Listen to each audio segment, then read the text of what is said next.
karena saling ejek di media Kota sosial. Serang, Banten, polisi menangkap remaja putus sejumlah sekolah remaja ditangkap anggota geng Satres motor Narkoba Polres yang Blitar sebelumnya Barat videonya serta viral unit saat sabu. berkonvoy Dari tangan mengajak tersangka, polisi berhasil menemukan sabu seberat 2 kg. Cuman beberapa foto warga dihancurin dari pihak warga sebelah.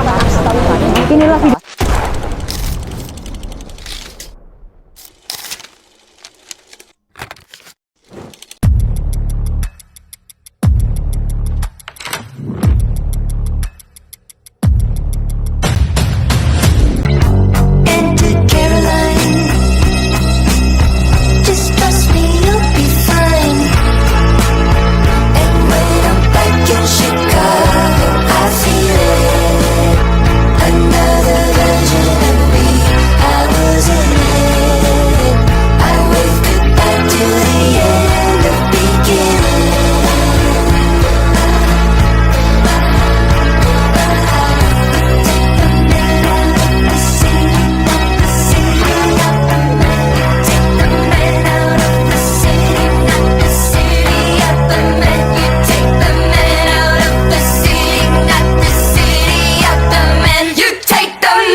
Chicago, I feel it. Another version of me, I was in it. Oh, I waved goodbye to the end of beginning.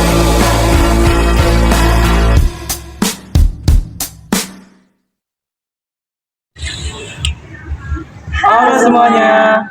Perkenalkan, kami dari kelompok 2. Di sini kami akan mempresentasikan hasil dari kinerja kelompok kami, yaitu berupa lembuk yang berisi tentang pergaulan remaja, baik sehat dan tidak sehat. Tapi sebelum kami mempresentasikannya, kami akan memperkenalkan diri kami masing-masing. Saya berkata Nisa Tusunduru. Saya Alexia Zeta Finisong. Saya Kevin Terbutar. Saya Isbel Semoran. Saya Perkenalkan. Oke. Pada bagian pertama materi kami tentang pergaulan remaja, saya akan menjelaskan tentang pengertian dari pergaulan remaja. Pergaulan remaja sendiri memiliki pengertian, yaitu hubungan ataupun interaksi sosial yang terjadi pada suatu individu yang memiliki rata-rata usia rentangan 12 sampai 21 tahun. Nah, masa ini juga disebut sebagai masa transisi, di mana masa kanak-kanak akan berganti menjadi masa dewasa. Pada masa ini juga akan terjadi perkembangan yang signifikan, di mana akan terjadi perubahan kognitif atau kecerdasan, kemudian fisik, selanjutnya emosional atau emosi, dan yang terakhir itu sosial. Pada masa ini juga atau pada masa pergaulan remaja ini juga, karakter yang khas akan membentuk keterampilan sendiri dan juga kemampuan untuk menghadapi dunia luar. Hal yang terpenting dalam pergaulan sehat, yang pertama, stop memakai ganja. Yang kedua, stop melakukan berkelahian terhadap teman. Yang ketiga, stop memakai alkohol, minum alkohol. Yang keempat, stop merokok. Yang kelima, stop menggunakan narkoba. Yang keenam, stop melakukan seks bebas. Yang ketujuh, stop memakai barang-barang bersenjata yang ilegal. Yang kedelapan, yang terakhir, stop memakai obat-obat terlarang.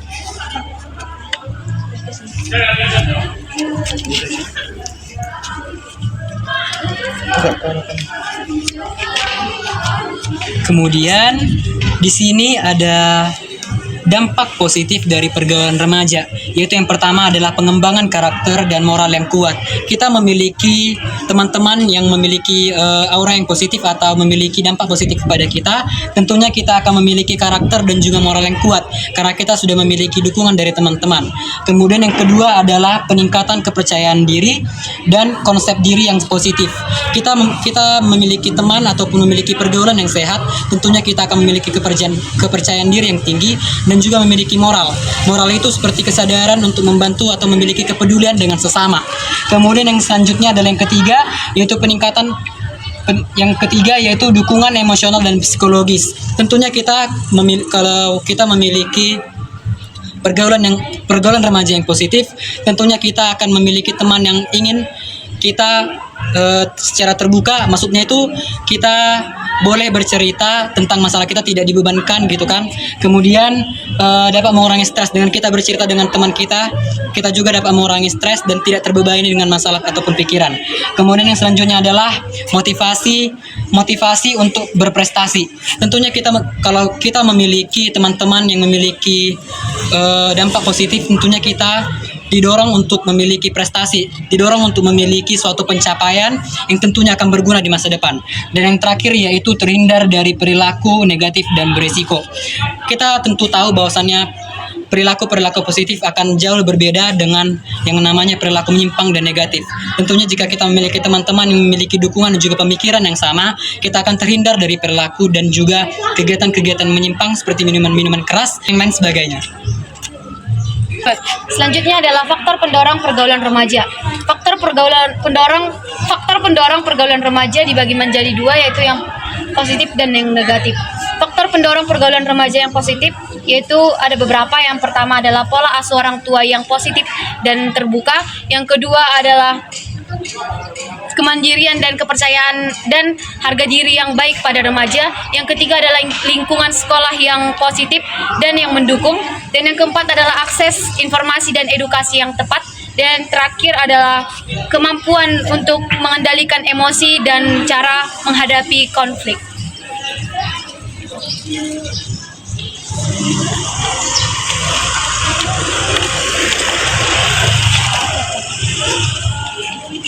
Oke, yang selanjutnya adalah dampak negatif dari pergaulan remaja yang tidak sehat.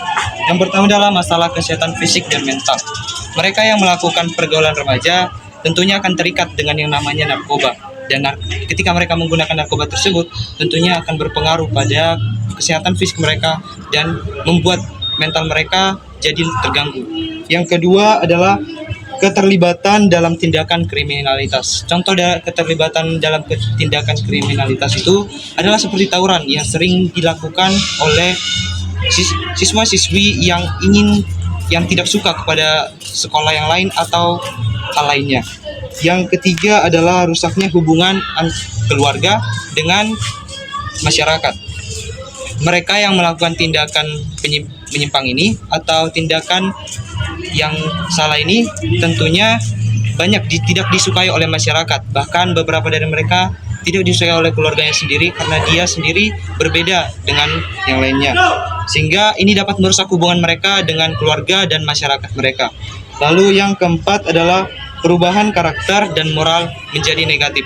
Nah, mereka yang awalnya berpikir bahwa mereka memiliki nilai-nilai baik, yang dimana mereka pada awalnya adalah orang yang baik dan suka menolong seperti itu, akan jika melakukan pergaulan remaja tidak sehat ini akan terjerumus ke dalam hal-hal yang tidak baik sehingga mengubah moral dan etika mereka. Lalu yang kelima adalah masa depan yang suram. Tentunya mereka yang melakukan pergaulan remaja tidak sehat ini tidak akan fokus dengan yang namanya melanjutkan pendidikan, sehingga mereka memiliki pendidikan yang terhambat dan masa depan mereka dapat lebih suram. Selanjutnya di sini adalah contoh-contoh pergaulan tidak sehat. Yang pertama adalah ada gambar segerombolan siswa-siswa yang meminum minuman beralkohol. Selanjutnya adalah remaja-remaja yang ikut tawuran dan remaja yang terkena seks bebas. Yang selanjutnya ada faktor pendorong pergaulan remaja dalam pergaulan tidak sehat. Yang pertama ada faktor internal, yaitu faktor dari diri kita sendiri. Yang kedua ada faktor eksternal, yaitu faktor dari lingkungan kita. Yang ketiga, pengaruh media sosial. Ada nih media sosial yang buruk dan ada yang benar. Tetapi di sini yang tidak sehat yaitu pasti menggunakan media sosial yang pengaruhnya buruk atau negatif. Yang keempat, kurangnya edukasi yang positif, melainkan dia akan mendapatkan edukasi yang negatif dari sekumpulan-kumpulannya atau lingkungannya. Dan yang kelima terakhir, kurangnya kegiatan aktif dalam hal positif.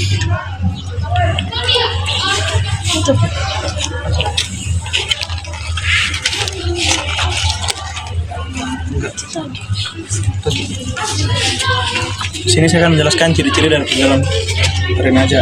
Ada yang sehat dan juga tidak sehat. Pertama itu saling menghargai dan mendukung. Yang kedua, saling menghormati. Yang ketiga, bersikap empati.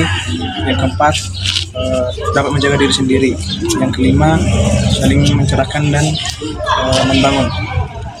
Lalu ada pergaulan remaja tidak sehat. Pertama itu komunikasinya itu tidak sehat. Lalu adanya gosip dan fitnah. Yang ketiga, tidak menghargai. Yang keempat, kurangnya kepedulian sosial dan juga kurangnya empati.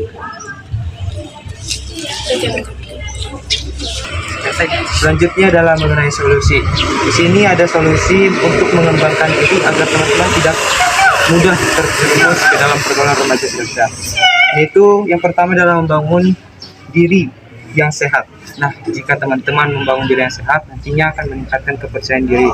Dan kepercayaan diri dapat membuat teman-teman dapat mengendalikan diri lebih baik dan tidak terjerumus ke dalam perlakuan yang tidak sehat tersebut.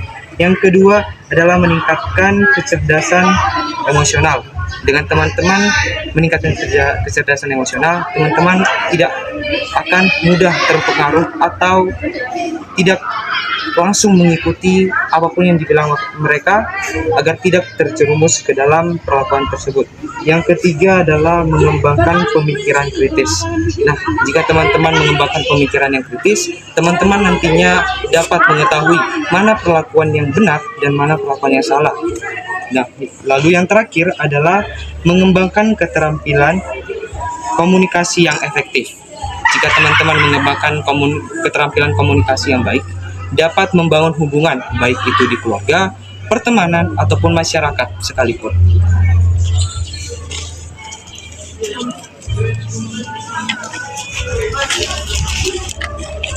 Dan yang terakhir adalah prinsip.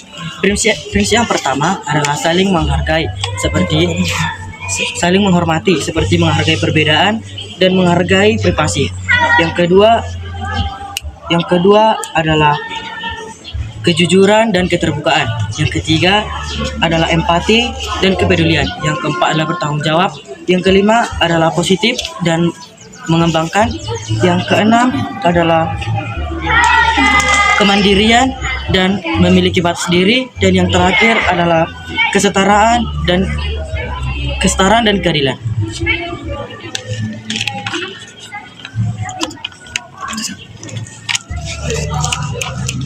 Dari presentasi kami, jika ada kesalahan dalam penyampaian kata, mohon dimaafkan. Baik, sekian dan terima kasih.